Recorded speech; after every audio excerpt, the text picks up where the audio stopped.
अधिकतर लोग, जितने भी लोग ये धर्म में लगे हुए हैं, और ये व्यवहाराभासी और निश्चयाभासी और अभ्याभासी, ये सारे मिथ्या दृष्टि जीव मान कसाय आदि के लिए लोभ कसाय के वशीभूत होकर ये धर्म मार्ग में लगे हुए हैं। कितनी बातें हो गई, मान कसाय और लोभ कसाय।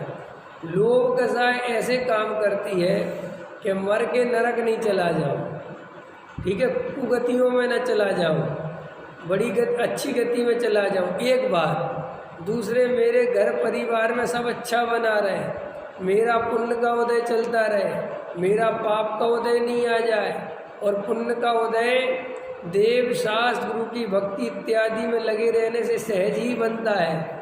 तो इसका नाम क्या है, पुण्य का उदय। माने वो सोचता है इससे क्या बनेगा, पुण्य, और उसका आएगा उदय। तो इसका नाम है लोभ कसाय।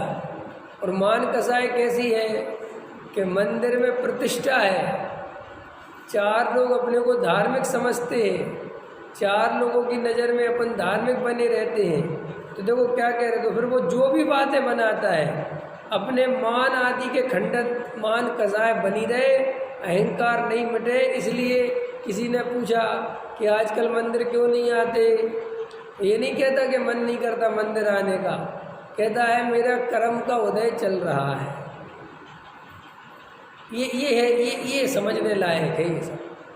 ये कल बहुत गहरी बात बताई थी कि भाई तुम सोचते हो कि ये आदमी व्यवहाराभासी है क्योंकि पूजा पाठ भक्ति में लगा है, लेकिन वो शाम तक निश्चयाभासी हो गया जब उसने ये कहा तुमसे कि कर्म के कारण ऐसा होता है। निश्चयाभासी हो गया। लोग निश्चयाभासी होने के लिए पूजा पाठ करना छोड़ना जरूरी नहीं है। उसने क्या बोला, हमने कहा कि क्यों भैया तुम्हारे आजकल परिणाम क्यों बिगड़ रहे हैं? अरे साहब कर्म का उदय आ गया, कोई सारा दोष काय पे मर दिया, कर्म हो गया वो निश्चय। भले ही वो पूजा पाठ में लगा हुआ है लेकिन वो निश्चयाभासी हो गया।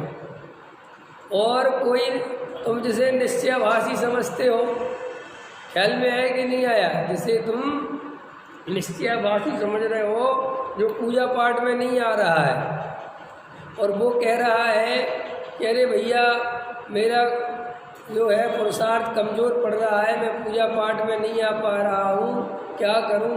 देव शास्त्र गुरु भगवान की है तो महिमा बहुत, लेकिन मैं कर नहीं पा। वो व्यवहाराभासी हो गया। निश्चयाभासी व्यवहाराभासी कोई दो बहुत देर नहीं लगती।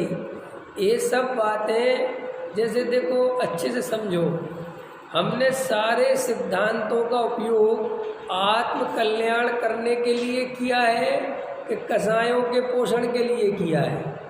जैसे गुरुदेव ने क्रमबद्ध पर्याय का इतना महान सिद्धांत बताया, जिनागम में से निकाल के बताया, सर्वज्ञ की प्रमाणिकता के आधार पर बताया, तो हमने उस सर्वज्ञता की प्रमाणिकता की क्रमबद्ध पर्याय की क्या हालत करी कि किसी ने पूछा क्यों भैया सम्यक दर्शन की प्राप्ति क्यों नहीं करते? अरे साहब जिस समय जो पर्याय आनी अपने हाथ में थोड़ा ही है सम्यक दर्शन। अब जब पर्याय आएगी सो आएगी, नरक जाना होगा सो चले जाएंगे, स्वर्ग जाना, ये घुमा फिरा के क्रमबद्ध पर्याय का ऐसा उपयोग करता है। और ये क्रमबद्ध पर्याय केवल यहीं लगाता है, व्यापार में नहीं सोचता कि पैसा आना होगा तो आगा, मैं क्यों दुकान खोलूँ, वहाँ तो खोल के बैठेगा, समय पे पहुँचेगा। 10 मिनट लेट हो जाए तो आकुलित होगा, ग्राहक नहीं आए तो परेशान होगा, दुकान नहीं चले तो दुखी होगा। अरे व्यापार में बहुत मद्दा चल रहा है, मशीन नहीं चल पा रही है, कितनी आकुलता हो गई, क्रमबद्ध पर्याय याद नहीं आ रही। जब अपनी योग्यता से आएगा तो चल जाएगा, तो वहाँ नहीं लगाता, वहाँ आकुलित होता रहता है। और फिर भी वहाँ पर कैसे लगाता है कि किसी ने पूछा कि क्यों भैया दुकान नहीं चल रही आजकल? हाँ यार चल तो नहीं रही, परेशान तो बहुत चल रहे हैं, क्या करें, हम मेहनत तो पूरी कर रहे हैं, लेकिन क्या करें भैया, हो सकता है किस्मत ही खराब हो। तो वहाँ किस्मत कब खराब करी, कब मानी?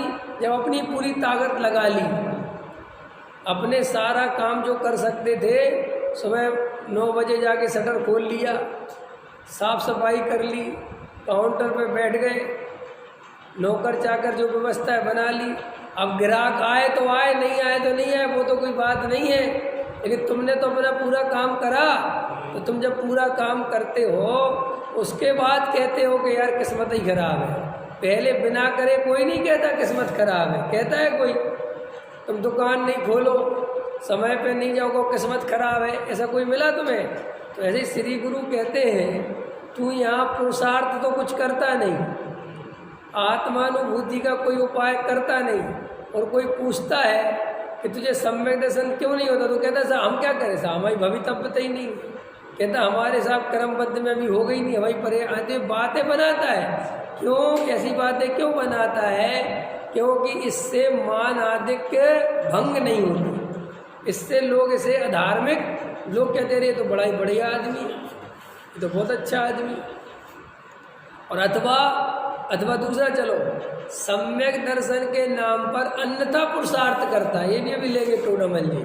जिससे सम्यक दर्शन होता है वो काम नहीं करता, और जिससे सम्यक दर्शन का कोई संबंध नहीं है वो काम करता है। जैसे अब इनकी दुकान है, मान के चलो गांधीनगर में, और ये शांति मोहल्ले का शटर खोलते फिरें तो फिर क्या होगा? होगी यार भैया तुम्हारी दुकान कहाँ है? कि भाई दुकान तो गांधीनगर में है, और शटर कहाँ का खोल रहा है? शांति मोहल्ले का। तो वो कहेगा तुम शांति मोहल्ले का शटर खोलोगे तो यहाँ तुम्हारा क्या होना जाने वाला है? कि यार कहीं का भी शटर खोलो, दुकान खोलने से मतलब ऐसे नहीं होता, अपनी दुकान खोलो भाई। जैन साहब की जाके दुकान खोल दोगे तो क्या होगा? उनकी दुकान उनकी है। ऐसे ही जीव आत्मा से आत्मा का संबंध है, आत्मा का जड़ से कोई संबंध ही नहीं है। और मज़ेदार बात यह है कि धर्म के नाम पर जड़ की क्रिया से आत्मा को लाभ मानता है। क्रिया किसकी? जड़ की। सम्यक दर्शन किसे होगा? जीव को। अरे भाई जब जड़ की क्रिया कर रहे तो जड़ ही को सम्यक दर्शन होगा, आत्मा को क्यों हो जाएगा? अगर जैन साहब की दुकान खुलेगी तो जो माल बिकेगा वो जैन साहब को लाभ होगा, तुम्हें क्यों होगा?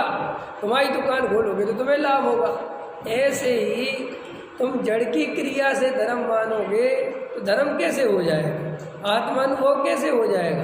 तो एक तो बहुत सारे लोग पुरुषार्थ नहीं करते, एक दिक्कत। और कुछ लोग ऐसे हैं जो धर्म के नाम पर अन्यथा पुरुषार्थ करते हैं।